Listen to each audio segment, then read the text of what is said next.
Қайырлы күн барлықтарыңызға. Ассалаумағалейкум. Мен каналыма тіркеліп, лайк басып, қолдап отырамыз. Сонымен кеттік. Мен бұған дейін біраз рулар туралы видеолар түсіргенмін. Сол кезде астына біраз азаматтар жазып жатады. Мысалы, Байбақты руы туралы айтасың ба, Төлеңгіттер туралы айтасың ба, Арғын туралы айтасың ба деп. Бұны айтардан, бүйтіп сұрардан бұрын ағайын кіріп алдымен ерінбей, бұл канал не туралы өзі деп кіріп, бір шолу жасап шықсаңыздар, бар соның ішінде. Мен қанша түсіріп қойсам да астына жазып жатады. Мен содан ақ түсінемін, ол кісілердің бұл каналға кіріп араламағандығын әлі. Сондықтан аралап көрсеңіздер табыласыздар. Ал егер жоқ болатын болса, демек болашақта айтылады деген сөз. Сонымен кеттік. Арғын туралы мен бұған дейін түсіргенмін. Бүгін енді кезек Атығай Қарауыл руында болмақшы. Атығай шежіре бойынша орта жүздегі Арғын тайпасынан таратылады. 12 ата Дәуіт ата Атығай, яғни Атығай Қарауыл деп аталған. Ақтабан шұбырынды жылдары, яғни жоңғар шапқыншылығының кезінде, Ақтабан шұбырынды кезінде қатты шығынға ұшыраған бұл рулар сыр бойынан ағысып, сонау Көкшетау, Қызылжар, Омбы өңіріне келіп, сол жерден орын тепкен болатын. Кейіннен Қызылжар бекінісі, яғни Петропавловск салынғаннан кейін 1755 жыл сол жерде Атығай руынан Дәулетбек байдың ауылы отырған екен деген әңгіме бар. Шоқан Уәлиханов, белгілі қазақ ғалымы, өзінің жазбаларында Абылай хан қырғыздармен болған шайқастың нәтижесінде көптеген қолға түскен тұтқындар мен аманат қырғыздардың барлығын осы Атығайдың арасына әкеп қоныстандырған дейді. Содан бастап Атығайға енген жаңа қырғыздар бай қырғыз, жаңа қырғыз, сару, құсшы қырғыз атасы болып сіңісіп кеткен деп жазады. Бұны енді біреулер ойбай қателеспе, үйтпе, бүйтпе деген нәрселеріңізді басқа жерге барып айтасыздар. Бұны айтып тұрған мен емес, бұны айтып тұрған қазақтың белді де беделді ғалымы Шоқан Уәлиханов болатын. Шежіре деректер бойынша Атығайдан Құдайберді, Бәйімбет, Бағыз, Баба, Аққиық, Қойлы, Құлансу, Бабасан, Қадыр, Елтоқ және Сары, Есен Таңырық және Сүйіндік-қара аталары тарайды. Енді аздап тарихына тоқтап кететін болсақ, ертеректе 17 ғасырда Есім ханның тұсы болса керек дейді. Сол кезде Есім хан қалмақтармен қатты жауласып тұрған шағында оның қол астына ағайынды қос жетім 15 жасар Атығай мен 12 жасар Бағыз өмір сүрген дейді Есім ханның заманында.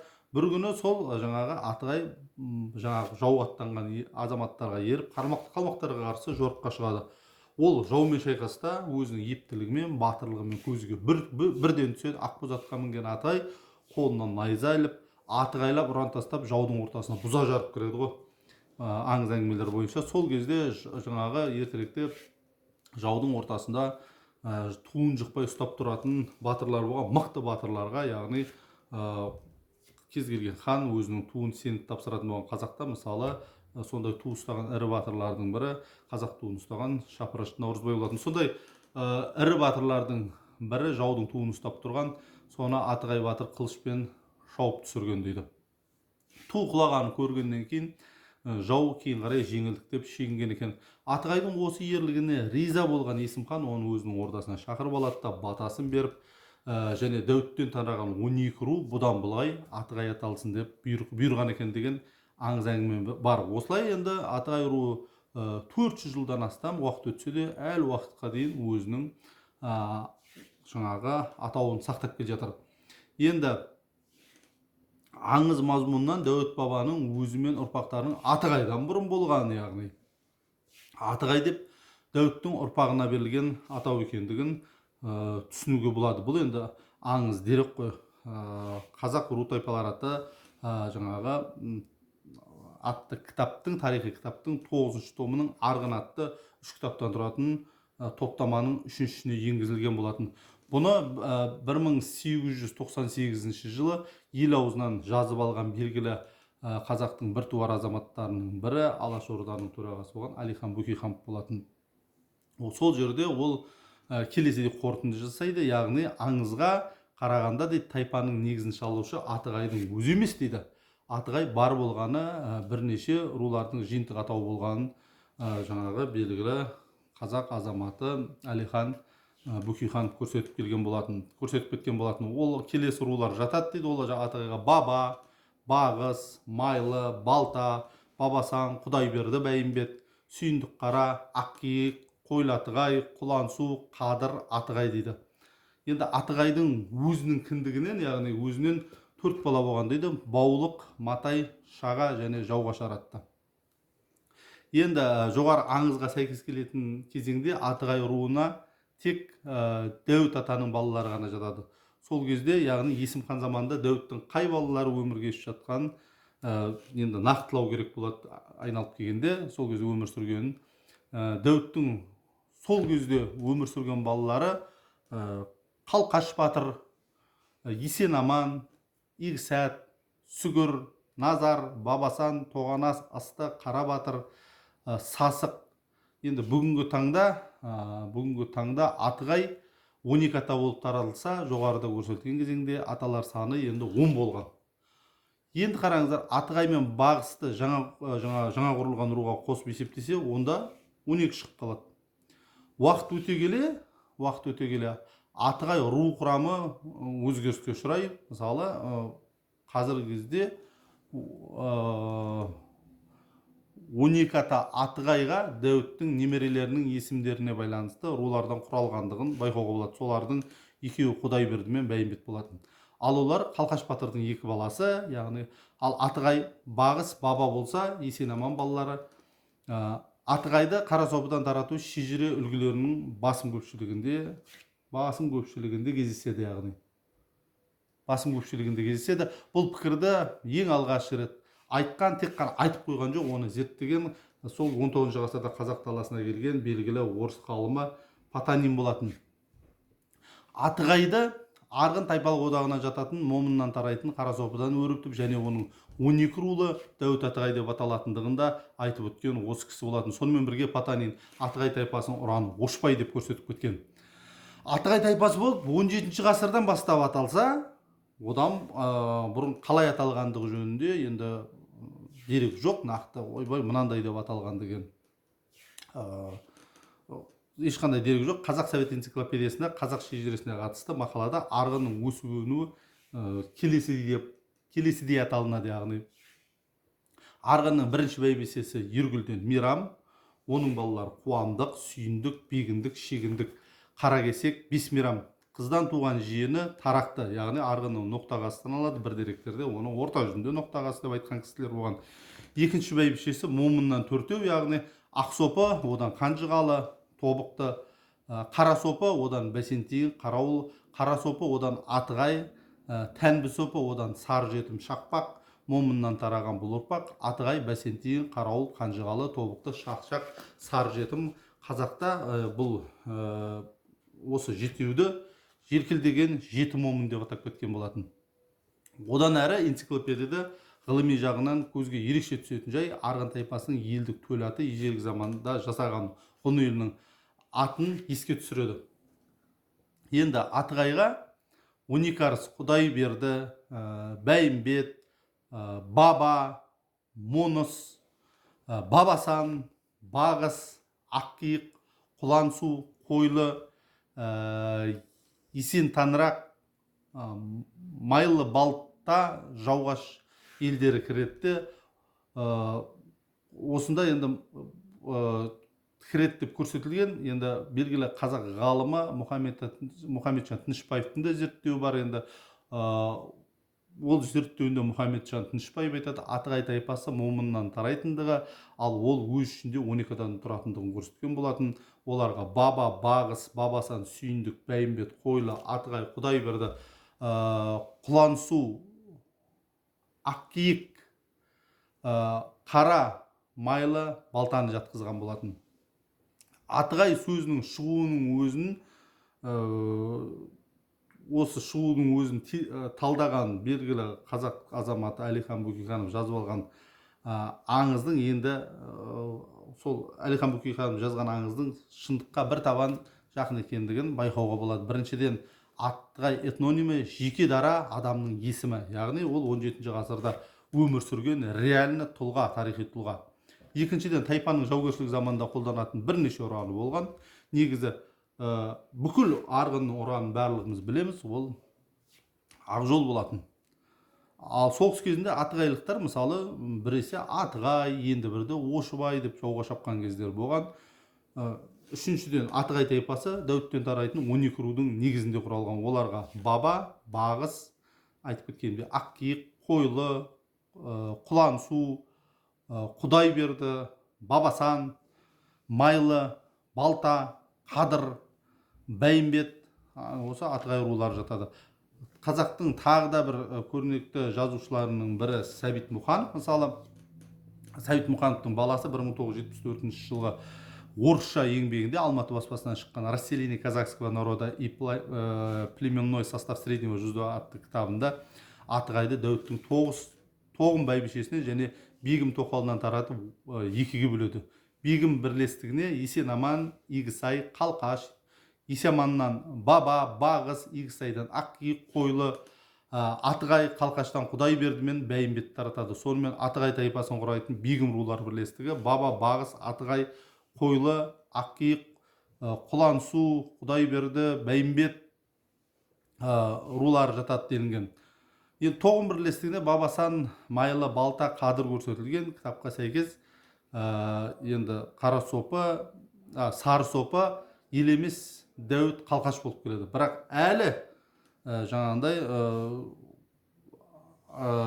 осы Атығайлықтарды зерттеп жүрген білгір ақындар Тоғжан мен Қожа Ахмет екеуі де Атығай руының өкілдері ретінде сары сопыдан Үсенбай, Үсенбайдан 12-ті Дәуіт туған дейді. Белгілі қазақ шежіреші, ақын, әулие саналған Мәшһүр Жүсіп Көпеев. Көпеевте мысалы сары сопыдан Үсенбай, одан 12-ті Дәуіт, Атығай туған деп жазады. Қайсысы дұрыс, қайсысы бұрыс екенін ажырату өте қиын, дегенмен Мәшһүр Жүсіппен екі ақындікі шындыққа жанасады дейді көп адамдар.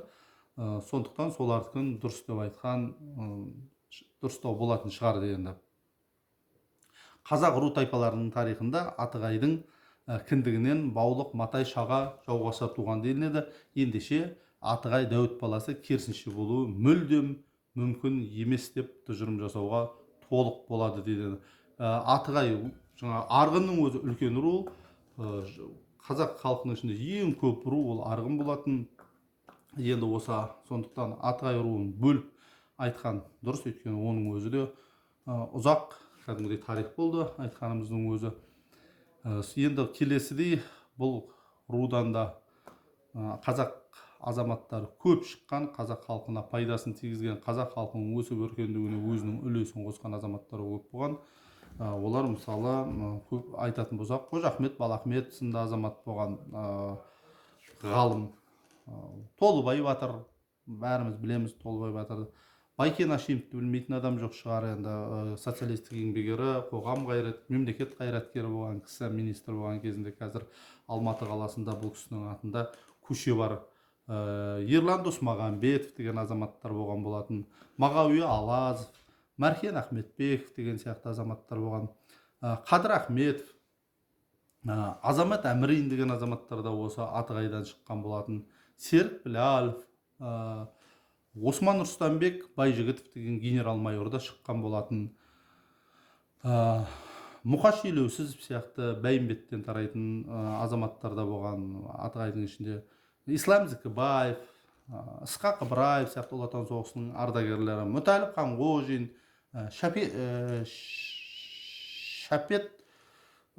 Шапет Қоспанов, Ермек Қонарбаев, мысалы, Әлімжан Мәжитұлы, Ахметжан Нұртазин, Қайырбек Оразов сынды азаматтар, Сайлау Өтеев, Мақтай Сағдиев, мысалы, Мырзатей Серғалиев, Шаймұрат Смағолов сияқты азаматтарда, Аяжан Шәжімбаев сияқты азаматтар шыққан. Айта берсек өте көп. Тезекбай Шоқтыбайұлы, мысалы, Исмағамбет Исмайылов, Жақып Омаров, көптеген азаматтар, мысалы, Еміл Айтқожин, Сабыр Айтқожин, Айтқожиндардың өзі бір төбе, Мұрат Айтқожин, Нағима Айтқожина, Жақсылық Сәбитов сияқты. Жақсылық Сәбитті білесіздер, өздеріңіз, ғалым, постоянно ютубтан түспейді. Осы тарих саласында әсіресе гендерге байланысты көп мағлұматтар беріп отыратын азамат. 82-ші жылғы болу керек. Ибн Бөкет, мысалы, Құлеке батыр, оның баласы Тілеуке Құлекеұлы, яғни Шал ақын деген атпен белгілі. Шал ақын туралы кейін талай айтамын, оның өлеңдері де бар Шал ақынның, мен жатқа білемін, оларды кейін айтамын. Және бұл кісінің атында бір аудан бар. Аманжол Қошанов сияқты азаматтар, жаңа Хамит Тоқтамышев, болмаса Жәнібек Кәрібжанов, жаңа Төлеген Қажыбай, мысалы Тоқтамыс би 19 ғасырда өмір сүрген өте атақты би болатын. Ажар ақынның осы Тоқтамыс биге арнаған бір өлеңі бар еді. Қазақта адам тумас Тоқтамыстай деп келетін. Фазыл Кәрібжанов, мысалы Фазыл Кәрібжанов та мемлекет қайраткері болатын. Қазір мына 28 Панфилов паркінің ішіне кірсеңіздер, мәңгілік алаудың қасына жерленген болатын. Жұмабай Шаяхметов, барлығыңыз білесіздер, Қазақстан Компартиясының бірінші хатшысы болған, яғни қазіргі тілмен айтқанда президент деп айтсақ болады. Жахан Сыздықов, мысалы Жәпек Батыр, Зілғара Шешен, Зілғара Шешенді білмейтін адам жоқ. Мағжан Жұмабаев, мысалы Еркін Әуелбеков, социалистік еңбек ері болған кісі, Мұқан Айтпенов сияқты, және Арыстанбай Тобылбайұлы сияқты ақын кісілер болған. Арыстанбай Тобылбайұлы туралы бір жақсы өлеңі бар Арыстанбай Тобылбайұлының. Яғни бұл кісі жаңағы кезінде мынау Бұхар жағына, Ташкент жағына көп барады екен. Сол 1837 жылы Арыстанбай ақын сол Ташкент сапарынан келе жатқан кезінде Кенесары әскерінің қолына түсіп қалады. Сонда Кенесары бұны қауіпті деп есептеп, яғни жол көрсеткен сатқын деп есептеп, Арыстан ақынды өлім жазасына кессе керек. Сонда Арыстан ақын өлер кезінде ең соңғы рет дат тақсыр деп соңғы сөзіне рұқсат сұрайды. Сонда Кенесары датың болса айт деген кезде Арыстан ақын айтқан екен: хан кене, жақсы көрсең қарашыңмын, жек көрсең де өзіңнің алашыңмын, атаңа 6 қатын алып берген Атығай қарауылдың баласымын дейтін өлеңі бар. Осы өлеңнен кейін оны жаңағы Кенесары хан босатып жіберген екен деген әңгімелер бар. Бұл әрине шындық, өлең болғаннан кейін ол шындық. Бұл да мысалы осы Атығай руының азаматы болатын. Енді Атығай туралы айтқаннан кейін оған қарауылды қосып айту әбден мүмкін, міндетті. Қарауыл орта жүз арғын тайпасының руы. Жаңа айтқанымдай Атығай қарауылды биге қосылып айтылады. Шежіредектерге қарағанда қарауыл арғынның 7 момын аталатын рулар бірлестігіне кіреді. Қарауылдан да Құрманғожа, Есенбай, Қараша, Құланшы, Атқы, Жауар, Мөнтік, Сары, Құлымбет, Тұңғатар, Қалды, Ботпан, Жаулыбай, Әнәнәй, Қоңырша, Шұғырса, Жақсылық аталары тарайды. Қарауыл ұрпақтары Қазан революциясына дейін негізінде Көкшетау, Омбы өздерінде мекендеп тұрған болатын.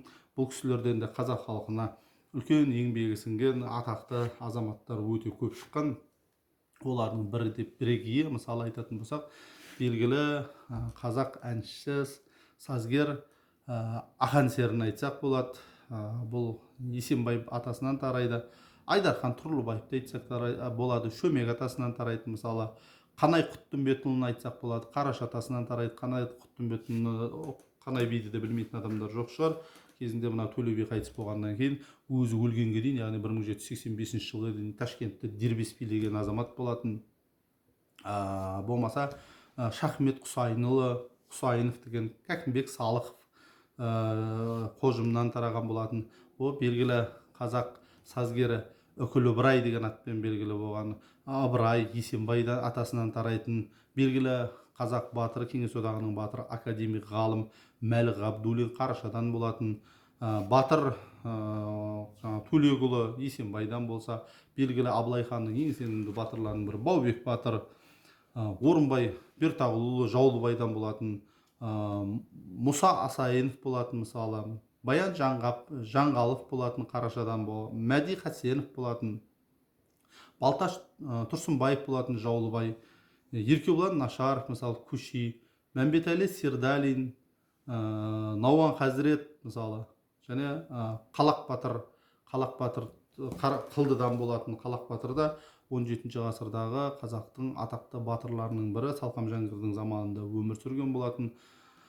Сол кезде мына 50.000 әскермен Батыр Қонтайшы қазақ даласына шабуыл жасаған кезде осы ел аузында аңыз бойынша Қалақ батырды 9 қасындағы серігімен бірге жаңағы алдын ала барлауға жіберген екен. Сонда Қалақ батыр қасындағы 9 жігітімен барып жаудың мыңбасын ұстап алып келген. Сол арқылы өздеріне жоңғардың жақын арада шабуылға жасайтынын біліп, Жәңгір хан осы Орбұлақ шайқасында екі таудың ортасында оларға тосқауыл құрғанын барлығымыз білеміз. Одан кейін белгілі Нұрикамал әнінің кейіпкері болған Нұрикамал Сейітжанова есімді қызда осы қарауылдан шыққан болатын.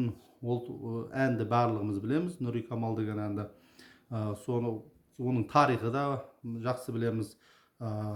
Белгілі композиторы Тұрдықұл Ізтаев және оның әйелі Ханбибі Есқарақызы мысалы берген интервью бар болатын. Сол жерде бұның шығу тарихын Ханбибі Есқарақызы келесіде айтып берген. Яғни өзінің жары Тұрдықұлыштың пианиноның қасында отырғанын байқап, бұның біреуге ғашық болғанын түсінеді. Біле келсе, жаңағы ол қыздың аты Нұрикамал екен дейді.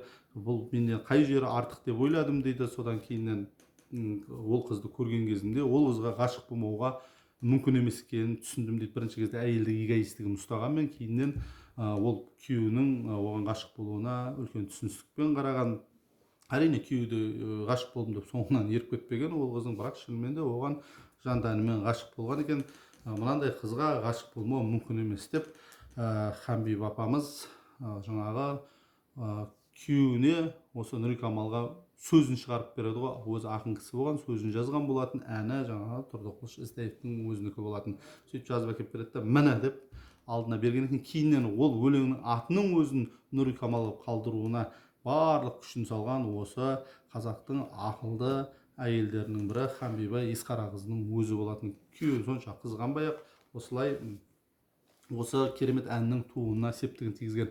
Міне бүгін Атығай қарауыл арғынның Атығай қарауыл тармағына арналған дерегіміз осымен тәмам. Лайк басып, комментарий жазып қолдап отырайық ағайын.